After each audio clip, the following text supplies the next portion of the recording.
Today we dive into the legendary story of Nezha Part 2. The story begins with tragedy. Nezha and Ao Bing had fallen, struck down by a mighty lightning bolt sent by the Supreme Lord of the Heavens.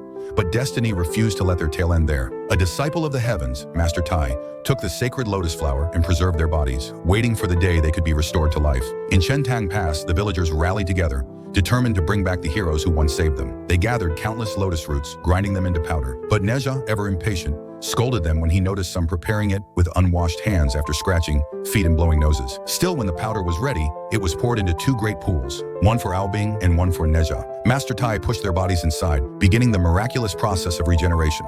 To complete their forms, Tai summoned his mystical holy pig, who shaped their bodies with skill and care. Nezha's parents, General Li Jing and Lady Yin, arrived to warn Master Tai that Shen Gongbao, their sworn enemy, might attack. But Tai reassured them Shen Gongbao was weak without allies, and the dragons, his former partners, were still chained deep in the underworld. What could one man do alone? Instead, Tai encouraged them to look upon Nezha, whose body was finally reforming. For the last step, Ao Bing was refined in water and Nezha in fire, their true origins. But before the process could finish, urgent news came. Shen Gongbao had indeed been spotted. Li Jing gathered thousands of troops to the borders, ready for battle. He confronted Gongbao, certain he stood no chance. Yet Gongbao revealed he was not alone. Deep below in the underworld, Ao Bing's father, the Dragon King Ao Guang, grieved for his son.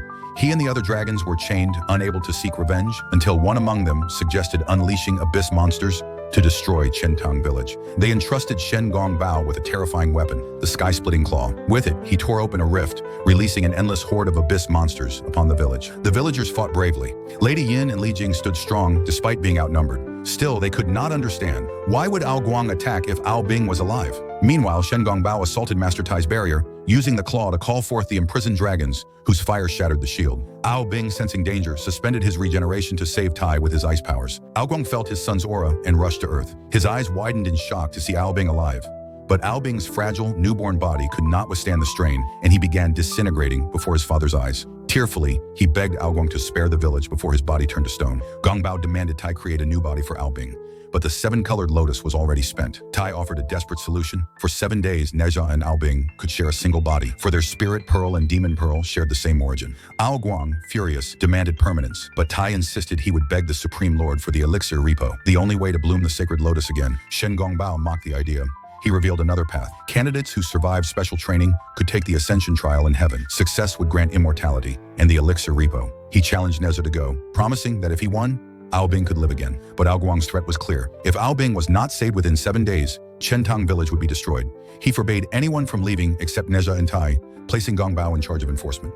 Before departing, Nezha bid farewell to the villagers. They wept with gratitude and Lady Yin begged him for one last hug. Embarrassed in front of the crowd, he refused, though she still stuffed his hands with snacks. Riding the flying pig, Nezha left with Master Tai, who scolded him for refusing his mother's hug. On the journey, Tai explained the trial. Nezha would need to defeat 3 demon kings before the heavenly judges, but Nezha must be careful. Using his demonic powers would expose him. Instead, he must let Ao Bing take control, for Ao Bing was born of the spirit pearl. Training began on a mountain. Nezha struggled to yield control, so Tai gave him a slumber pill. One was enough to let Bing take over, but impatient as always, Nezha swallowed the entire bottle. He collapsed, and Bing seized the body. Tai, frustrated, decided to train Bing directly, but Bing embarrassed him in front of disciples, failing his first spar. So Tai took them to Yushu Palace, home of the famed demon hunters led by Master Yu Yang. There, Nezha, now awake, promptly urinated in the sacred heavenly pool, shocking everyone. Mistakenly, he later relieved himself in a chamber of jade vessels, ruining a priceless elixir. Master Tai was mortified, and Yu Yang demanded Nezha begin the trials immediately. The first trial was to defeat the marmot demons. Bing, still in control, succeeded despite the slumber pill's effects fading.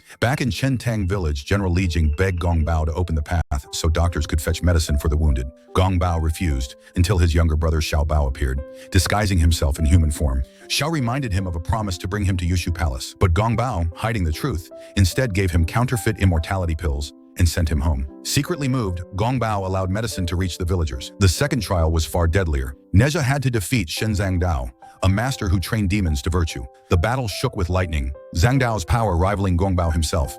After a brutal fight, Bing and Nezha cut off his arm, forcing his surrender. Yet Xiaobao, returning just in time to see his father wounded, flew into a rage, attacking the demon hunters. In the chaos, Zhangdao sacrificed himself to save his son, teleporting him away before falling unconscious. Back at the village, Li Jing invited Gongbao to a banquet to thank him for delivering medicine. But the celebration ended in sorrow when Xiaobao staggered in, dying, and revealed that their father had been captured by Nezha and the hunters. Devastated, Gongbao drowned in rage. Meanwhile, Neza pressed on to his final trial to defeat the demon queen of Skull Mountain. Against all advice, he refused to rest and charged ahead. Before he could begin, word reached him that Chentang village was destroyed. Racing home, he found ruins, flames, and skeletons. His mother's helmet lay in the ashes. Believing the dragons had killed his parents, Neza's heart hardened with fury. Fueled by grief, he fought the demon queen with his demonic flame powers and won. At last, Neza became an immortal of the Chan sect and was granted the elixir repo. But vengeance consumed him. He joined Yu Yang and the hunters, swearing to destroy the dragons. He returned briefly to reform Ao Bing's body with the sacred lotus, then flew to battle. At the East Sea Palace, the demon hunters accused Ao Guang of the massacre. Confused, Ao Guang demanded proof, but before he could act, Yu Yang imprisoned the sea demons with a spell from the Tianyuan cauldron. Ao Guang fought back fiercely, holding his own against the hunters until Nezha arrived, believing him guilty. Nezha unleashed all his rage, defeating Ao Guang and sealing him inside the cauldron. But just as the cauldron closed, Tai and Ao Bing appeared, with Nezha's parents alive. In shock, Nezha realized the truth. It wasn't Ao Guang who destroyed his village, but Yu Yang himself. He had framed the dragons, betrayed his own disciples, and used captured demons to forge immortality pills. Even worse, many dragons betrayed Ao Guang to serve Yu Yang in exchange for freedom. Gong Bao, though bitter, had actually helped Nezha's parents escape. The final war erupted. Ao Bing and Nezha fought desperately, but Yu Yang had cursed them from the beginning. Bound and cast into the cauldron, they were burned by its divine fire. Trapped inside, Nezha's parents sacrificed themselves, casting away the oblivion pill meant for him and embracing him one last time before perishing. Their love ignited Nezha's true power. Through grief and fury, Nezha's body shattered and reformed, unlocking his ultimate form. Together with Ao Bing, he tore open the cauldron's lid. Ao Guang and the remaining demons rallied, and the cauldron was destroyed forever. In the final showdown, Yu Yang unleashed all his might, but stripped of his lies and illusions, his ageless spell broke.